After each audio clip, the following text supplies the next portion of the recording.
Halo teman-teman semua, kembali lagi di podcast Teman Bincang. Hari ini aku bakal bahas tentang perkembangan teknologi, dampak positif dan negatifnya dalam keseharian kita nih. Nah, sebelum kita mulai langsung ke pembahasannya, sebelumnya aku mau perkenalkan diri dulu. Eh, Nama saya Irma Tambah dari jurusan Sastra Inggris dan kali ini saya akan membuat podcast ini untuk tugas literasi digital nih. Nah, saya udah mengundang satu teman saya sebagai narasumber kali ini. Untuk Nadia, boleh perkenalan diri dulu? Halo teman-teman, kenalin nama aku Nadia, mahasiswi UNES angkatan 2021. Nah, itu dia. Sebagai teman saya ini adalah mahasiswa UNES juga. Nah, aku mau tanya nih, kesehariannya sekarang lagi sibuk apa aja? Kesehariannya ya sama aja kayak mahasiswi biasanya ya, sibuk kuliah, kerjaan tugas, terus mungkin belajar gitu. Oke, sekarang kita langsung ke pembahasannya nih. Teman-teman. Pertama, aku mau minta pendapat Nadia nih, kira-kira bagaimana sih pendapat Nadia tentang perkembangan teknologi saat ini? Eh, Perkembangan teknologi kan pasti nggak lepas kan dari perkembangan zaman. Jadi kayak semakin berkembangnya zaman, pasti semakin berkembang juga teknologi. Kayak yang ada di sekarang gitu loh. Kan kayak banyak teknologi-teknologi yang masuk, misalnya kayak adanya apa ya, kayak teknologi misalkan handphone atau laptop yang mempermudah kita mencari informasi jadi gampang gitu loh. Misalnya kayak dengan ada handphone kan kita bisa nyari informasi di mana aja dengan mudah kan. Terus adanya internet, terus kemudian ada juga kayak Google kan yang memfasilitasi kita dalam mencari informasi dengan mudah. Kayak dengan ada Google kan jadi kita tinggal masukin kata kunci apa aja nih yang pengen kita tahu, terus kan bisa keluar tuh semua fitur-fitur atau semua informasi-informasi yang ada kan. Nah terus juga dengan adanya teknologi kan kayak berkembangnya tuh banyak banget ya, apalagi dalam bidang misalkan ekonomi, misalkan dengan adanya aplikasi-aplikasi berbelanja online kan itu jadi mempermudah kita juga kan. Apalagi kita kan sebagai mahasiswa pasti kadang sibuk gitu loh, susah banget buat belanja atau mau membeli barang keluar gitu kan. Nah, dengan adanya apa sih aplikasi berbelanja online ini kan jadi mempermudah kita untuk mencari barang atau mencari sesuatu dengan mudah gitu loh. Mungkin itu aja. Oke, benar banget nih, aku setuju banget. Jadi teknologi itu memang banyak sekali membantu kita dalam kegiatan kita sehari-hari. Nah, dari beberapa bidang yang udah Nadia sebutin tadi, kira-kira dari beberapa bidang tersebut dampak positif dan negatifnya apa aja ya? Mungkin kalau untuk dampak positifnya yang udah kayak aku jelasin tadi kan kayak mempermudah kita dalam mencari informasi, terus kayak misalkan apalagi contohnya kan saya mahasiswi kita anak kuliah nih.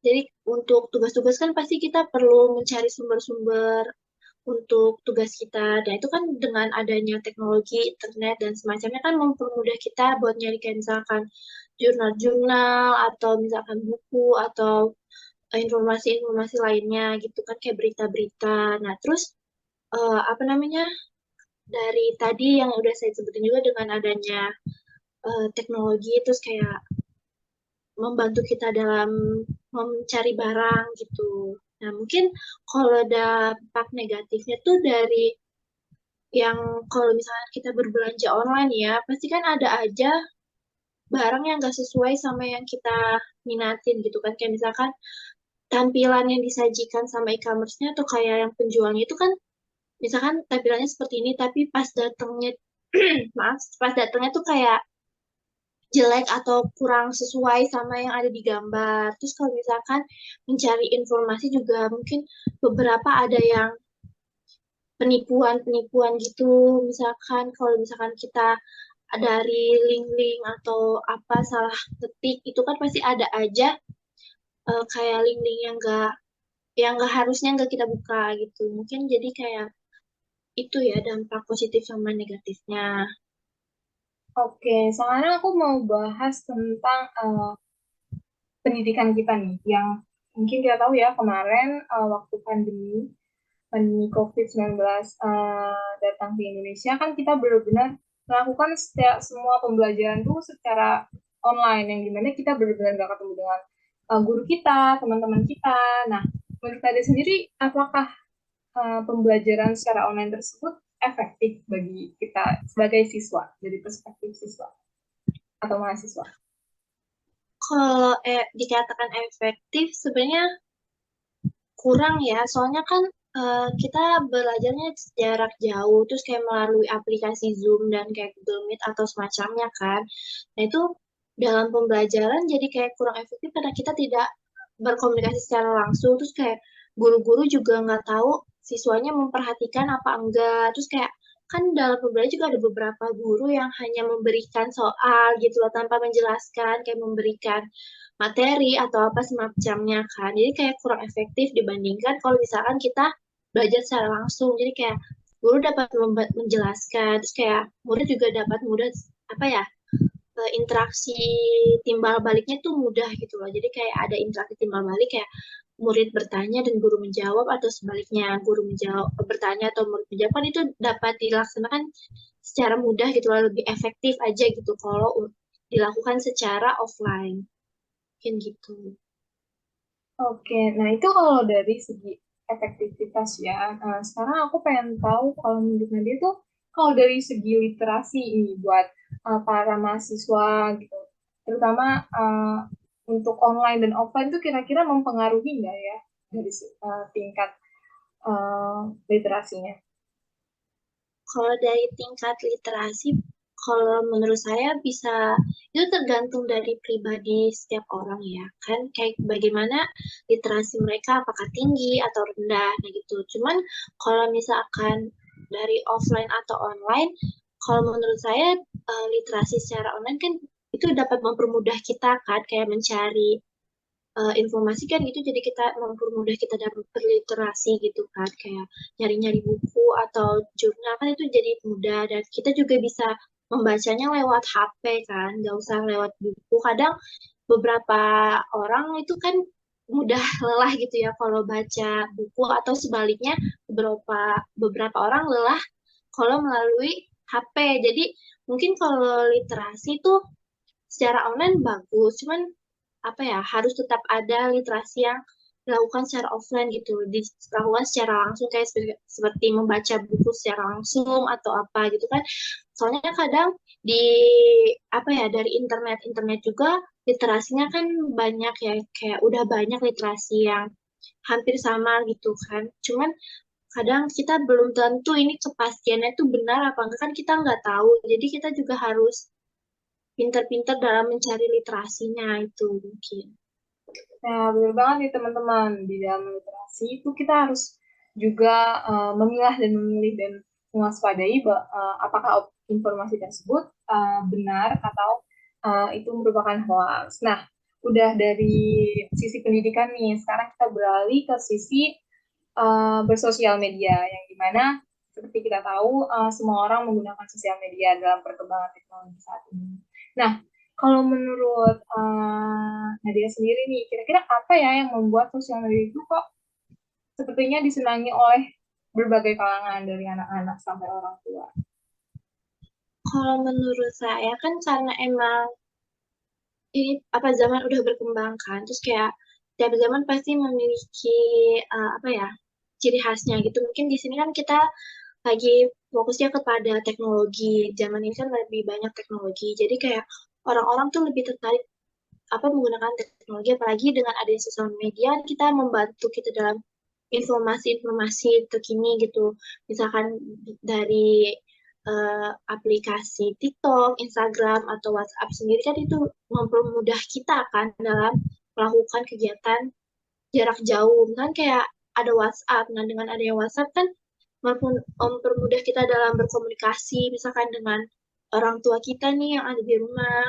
Kan kita kebanyakan mahasiswa itu anak rantau ya, kebanyakan. Jadi jauh dari orang tua. Nah, dengan adanya sosial media seperti WhatsApp kan mempermudah kita dalam berkomunikasi, bisa melakukan video call untuk misalkan kalau kangen bisa ngeliat muka orang tua, nah, atau enggak bisa melakukan telepon atau chatan gitu kan.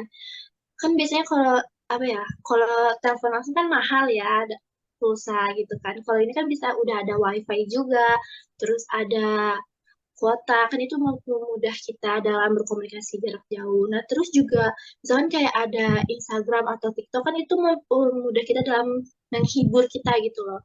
Dengan adanya Instagram misalkan kita bisa follow kayak teman-teman kita, kayak mengikuti teman-teman kita dari sosial media, terus kayak artis-artis yang kita sukai atau gimana gitu kan itu bisa untuk menghibur. Terus juga banyak fitur baru kan kayak di Instagram atau semacamnya yang menampilkan video-video lucu atau itu kan itu juga bisa menghibur kita dari misalkan penatnya perkuliahan kan, apalagi udah semester-semester atas yang banyak tugas, nah itu kan bisa mencari hiburan lewat sosial media gitu.